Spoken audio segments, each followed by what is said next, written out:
മാന്യ പ്രേക്ഷകർക്ക് എൻ്റെ പ്രണാമം. ഞാൻ എൻ്റെ പ്രഭാഷണങ്ങളിൽ എപ്പോഴും പറയാറുണ്ട്, നമ്മൾ വലിയവനായാൽ പോരാ, വലിയവനാണെന്ന് ജനങ്ങൾക്ക് തോന്നണം. നല്ലവനായാൽ പോരാ, നല്ലവനാണെന്ന് തോന്നണം. നമ്മൾ ആത്മാർത്ഥതയുള്ളവനാണെന്ന് നമ്മൾ പറഞ്ഞുകൊണ്ട് കാര്യമില്ല. അത് കാണുന്നവർക്കും കേൾക്കുന്നവർക്കും തോന്നണം. നമ്മൾ സത്യസന്ധരാണ് എന്ന് എനിക്കും ദൈവത്തിനും അറിയാം. അങ്ങനെയുള്ള വാക്കിന് വലിയ അർത്ഥമൊന്നുമില്ല. ദൈവമൊന്നും കോടതിയിൽ സാക്ഷ്യം പറയാനൊന്നും വരില്ല. അപ്പോൾ ഓർമ്മിക്കുക, ഞാൻ പങ്ക്ച്വലാണ് എന്ന് എനിക്കറിയാം. എനിക്കാരെയും ബോധ്യപ്പെടുത്തണ്ട. ഈ പ്രയോഗമൊന്നും ശരിയല്ല. നിങ്ങൾ സത്യസന്ധരാണ്, ധർമ്മബോധമുള്ളവരാണ്, പങ്ക്ച്വലാണ്, സിൻസിയറാണ്, ഡിവോട്ടഡ് ആണ്, ഡെഡിക്കേറ്റഡ് ആണ്, നന്മ നിറഞ്ഞ ഗുണമുള്ളവരാണ്, നല്ല കുടുംബ സ്നേഹമുള്ളവരാണ്. ഇതെല്ലാം നമ്മൾ ആരോടാണോ ഇതെല്ലാം ആയിട്ട് ബോധിപ്പിക്കാൻ ഏതെങ്കിലും അവസരത്തിൽ ആവശ്യം വരുന്നത്, അത് അവർക്കും ബോധ്യമാവണം. ഞാൻ പറഞ്ഞു, ഞാൻ എൻ്റെ ഓട്ടോബയോഗ്രഫിയിൽ എഴുതി, എൻ്റെ പുസ്തകത്തിൽ എഴുതി, പേപ്പറിൽ എഴുതി എന്ന് പറഞ്ഞിട്ട് കാര്യമൊന്നുമില്ല. ഈ അടുത്ത കാലത്ത് ശ്രീ നരേന്ദ്രമോദി കേദാർനാഥിലേക്ക് പോയിരുന്നു. കേദാർനാഥിൽ പോകുമ്പോഴത്തേക്കും അദ്ദേഹത്തിന് ചുറ്റും ഇങ്ങനെ സെക്യൂരിറ്റിക്കാർ, ബ്ലൂ ക്യാറ്റുമാരിയുള്ളവരിങ്ങനെ നിൽക്കുന്നുണ്ട്. അദ്ദേഹം ഒരു കസേരയിലിരുന്ന് വലത്തേക്കാല് ഇടത്തേക്കാലിൻ്റെ മുകളിൽ വെച്ചിട്ട് ഷൂസ് അഴിക്കാനായിട്ട് പോയപ്പോൾ പെട്ടെന്ന് അദ്ദേഹത്തിൻ്റെ കൂടെ വന്നവനോ അവിടെയുള്ള ഒരാളോ, ഒരു മിഡിൽ ഏജ് 30-35 വയസ്സായിട്ടുള്ള ആളായിട്ടാണ് കണ്ടത് വാട്സാപ്പിൽ. അയാൾ പെട്ടെന്ന് മോഡിയുടെ ആ ഷൂസിൻ്റെ ലേസ് അഴിക്കാനായിട്ട് മുമ്പോട്ട് വന്നിരുന്നു. വളരെ ശാന്തമായ ഭാവത്തിൽ ആ മനുഷ്യനെ മാറ്റി അദ്ദേഹത്തിനോട് എന്തൊക്കെയോ പറയുന്നുണ്ടായിരുന്നു. അദ്ദേഹം തന്നെ ഷൂസ് അഴിച്ചു, പിന്നെ അകത്തേക്ക് പോയി എല്ലാ കാര്യങ്ങളും ചെയ്തു. ഇതൊരു ചെറിയ സംഭവമാണ്, വലിയ സംഭവമൊന്നുമായിട്ട് എടുക്കാനില്ല. പക്ഷേ ആ വ്യക്തിയോട് ഷൂസ് ഊരണ്ടെന്ന് പറഞ്ഞ് മാറ്റി നിർത്തിയിട്ട് താനെ ഷൂസ് ഊരി അകത്തേക്ക് പോയാൽ കുഴപ്പമില്ല. മിക്കവാറും എല്ലാവരും ചെയ്യുന്ന പറഞ്ഞിട്ട് ഈ വ്യക്തിയെ കുറെ ഉപദേശിച്ചു, ഇങ്ങനെയുള്ള കാര്യങ്ങൾക്കൊന്നും ആയിട്ട് മുമ്പോട്ട് വരരുത്, അതിൻ്റെ ആവശ്യമൊന്നുമില്ല. കുറേ കാര്യങ്ങൾ ഇപ്പം താൻ സിമ്പിളാണ്, നമുക്കിൽ ഉയരാം, നടുകിൽ തിന്നാം, നൽകുകിൽ നേടിയിടാം, നമുക്ക് നാമേ പണിവത് നാഗം, നരകവും അതുപോലെ. നമ്മുടെ ഈ സ്വർഗവും നരകവും ഒക്കെ നമ്മൾ സിമ്പിളായിട്ട് ജീവിച്ചിട്ട്, വളരെ നോർമലായിട്ട് ജീവിച്ചിട്ട്, മറ്റുള്ളവർക്ക് മാതൃകയായിട്ട് ജീവിച്ചിട്ട്, കഴിയുന്നത് മറ്റുള്ളവരെ ഡിപ്പെൻഡ് ചെയ്യാതെ, താൻ എന്തൊക്കെയോ ആണെന്ന് ധരിപ്പിക്കാതെ, എന്തൊക്കെയോ ആണെങ്കിലാണ് അത് തന്നെയാണ്, നമ്മൾ എന്തെങ്കിലുമൊക്കെ ആണെങ്കിൽ എന്തെങ്കിലുമൊക്കെ ആണ്, അതാണെന്ന് അങ്ങോട്ട് ബോധ്യപ്പെടുത്താനൊക്കെ ഇറങ്ങി പുറപ്പെടാതെ നമ്മൾ സിമ്പിളായിട്ട് ജീവിച്ചു എന്ന് വിചാരിക്കാം. ഓരോ വ്യക്തിയും ഇപ്പം നമുക്ക് അങ്ങനെ ധാരാളം മോഡലുകളുണ്ട് കേട്ടോ. പണ്ട് അങ്ങനെയൊന്നുമല്ല. ശരിക്ക് ഈ ഞാനത് വേറൊരു ഇതിൽ പറയുന്നുണ്ട്, നമ്മുടെ സാർക്ക് സാറ്റലൈറ്റ് ജിസാറ്റ് വിക്ഷേപിച്ചതിന് ശേഷം, ഞാൻ ആ ചിത്രം കാണിച്ചു തരാം, ഉടനെ തന്നെ കാണിച്ചു തരാം. ആ ജിസാറ്റ് വിക്ഷേപിച്ചതിന് ശേഷം അതിൻ്റെ പ്രോജക്റ്റ് ഡയറക്ടർമാർ തിരുവനന്തപുരത്ത് വന്ന് ഇറങ്ങിയ ഫോട്ടോ മാതൃഭൂമിയിലുണ്ടായിരുന്നു. ഒരു ബൊക്കെ കൊടുത്തിരുന്നു. ആ 3 പേര് കുറച്ചു കാലം മുമ്പ് വരെ ആണെങ്കിൽ അവർ ടൈ കെട്ടി ഒരു പെക്യൂലിയർ ലെവലിൽ തലമുടിയൊക്കെ ഈ ജെൻസിൻ്റെ ബ്യൂട്ടി ക്ലിനിക്കിലൊക്കെ പോയി വന്ന മാതിരിയാണ് വരിക. ഈ 3 പേരും എന്ത് സിമ്പിളായിട്ടാണ്. 3 പേരെ ഫോട്ടോയിലുള്ളൂ, 3 പേരല്ല കേട്ടോ അതിനു വേണ്ടി വർക്ക് ചെയ്തത്. ആ 3 പേര് എന്ത് സിമ്പിളായിട്ട് നിങ്ങൾ ഞങ്ങളെ ഏൽപ്പിച്ച ദൗത്യം ഭംഗിയായിട്ട് ചെയ്തു. ഇത്രയും സിമ്പിളാവാൻ ഒരു സയൻറ്റിസ്റ്റ് ഗ്രൂപ്പിന് സാധിക്കുമോ? എനിക്ക് അത്ഭുതം തോന്നുകയാണ്. ഇപ്പോൾ ഒരു വലിയ സാറ്റലൈറ്റ് വിക്ഷേപിച്ചു.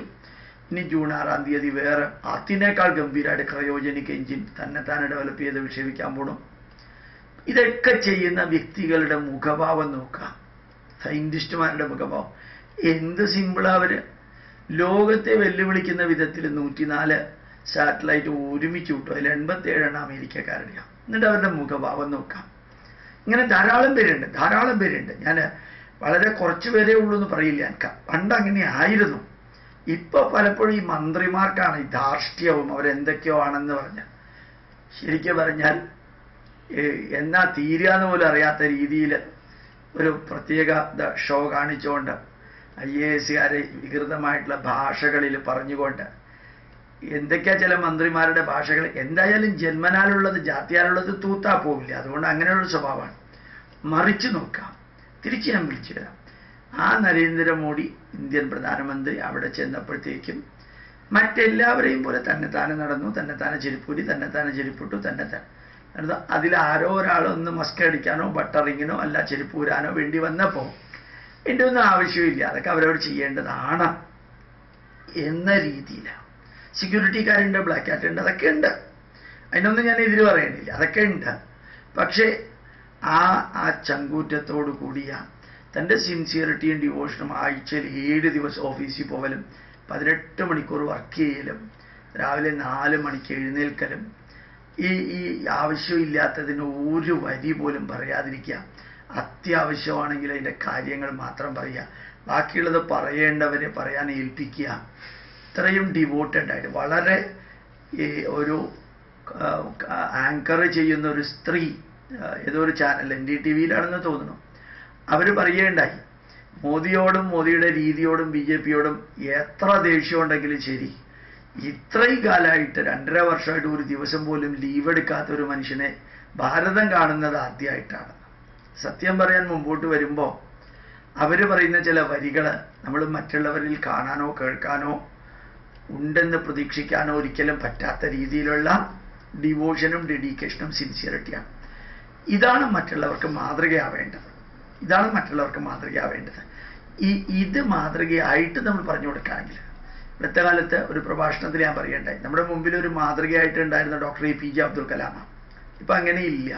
പക്ഷേ ശ്രീ നരേന്ദ്രമോദി എന്ന് പറഞ്ഞു പോയാൽ ഇപ്പം ഹിന്ദുത്വമായി, സാപ്രണൈസേഷനായി, വർഗീയതയായി, എല്ലാ പ്രശ്നങ്ങളുമായി. പക്ഷേ മാതൃകയാവേണ്ടവരുടെ ഗുണങ്ങളാണ് ഈ വളരെ ഭംഗിയായിട്ട് കാണുന്നത്. ഒരു പള്ളിയിലെ അച്ഛൻ ക്രിസ്റ്റോ 100 വയസ്സായിട്ടുള്ള, ഇന്നലെ ഏഷ്യാനെറ്റിൽ നോക്കിയപ്പോൾ അദ്ദേഹം 100ാം വാർഷികം ആഘോഷിക്കുന്ന വേളയിൽ അദ്ദേഹത്തിന് ഫെലിസിറ്റേഷനൊക്കെ കൊടുത്തപ്പോൾ 104 വയസ്സായിട്ടുള്ള ഒരാളാണ് ഒരു സോജ ബേട്ടി സോജ എന്നുള്ള എന്തോ ഒരു പാട്ട് പാടുകയും ചെയ്ത്, എന്നിട്ട് അവസാനം ഇദ്ദേഹം കൺക്ലൂഷനിൽ പറഞ്ഞ വരി നന്നായിട്ട് തോന്നി. എനിക്ക് ഇല്ലാത്ത ഗുണങ്ങളും ഉള്ള ഗുണങ്ങളും പറഞ്ഞ് എന്നെ പൊക്കിയവർക്കും ഈ ലോകത്തിൽ ജനിച്ച് എന്തെങ്കിലും ചെയ്യുന്നവരും ഒന്നും ചെയ്യാതെ ഇങ്ങനെ തെക്കോട്ടും വടക്കോട്ടും നടക്കുന്നവർക്കും, അതുപോലെ എന്തെങ്കിലും നല്ല കാര്യങ്ങൾ പറയുന്നവരും ഒന്നും പറയാതെ ലോകത്തിൽ ഒരു പ്രയോജനം ഇല്ലാത്തവർക്കും എൻ്റെ പ്രണാമം, എൻ്റെ നമസ്കാരം, എൻ്റെ നന്ദി പറഞ്ഞിട്ട് അങ്ങനെ നിർത്തിയത്. അതിനകത്ത് കുറേ സത്യമുണ്ട്. ആ സത്യം എന്താണെന്ന് ഞാൻ പറഞ്ഞതിന് തന്നെ നിങ്ങൾക്ക് മനസ്സിലായെന്ന് വിചാരിക്കുന്നു. ഇപ്പം നമ്മൾ നല്ല രീതിയിൽ പ്രവർത്തിക്കുന്നവർ, നല്ല രീതിയിൽ മറ്റുള്ളവർക്ക് മാതൃകയാവുന്നവർ, നല്ല രീതിയിൽ മാർഗദർശനം നൽകുന്നവർ, പറയുന്നത് പ്രവർത്തിക്കുന്നത് പറയുന്നതും ചെയ്യുന്നവർ ഒക്കെ ആവാൻ നമ്മളുടെ മുമ്പിൽ ഒരു വ്യക്തി ഇന്ന് ഇന്ത്യൻ പ്രധാനമന്ത്രി ആയിട്ടുണ്ട്. ആര് സ്വീകരിച്ചാലും വിരോധമില്ല, സ്വീകരിച്ചില്ലെങ്കിലും വിരോധമില്ല. അതാണ് മനുഷ്യനിലുള്ള ഗുണങ്ങൾ എങ്കിൽ അത് അദ്ദേഹത്തിലുണ്ട്. അത് നേരിട്ട് TV-യിലൂടെ കണ്ടപ്പോൾ തോന്നിയതാണ് ഞാൻ നിങ്ങളോട് പറഞ്ഞത്. പ്രണാമം, നമസ്കാരം.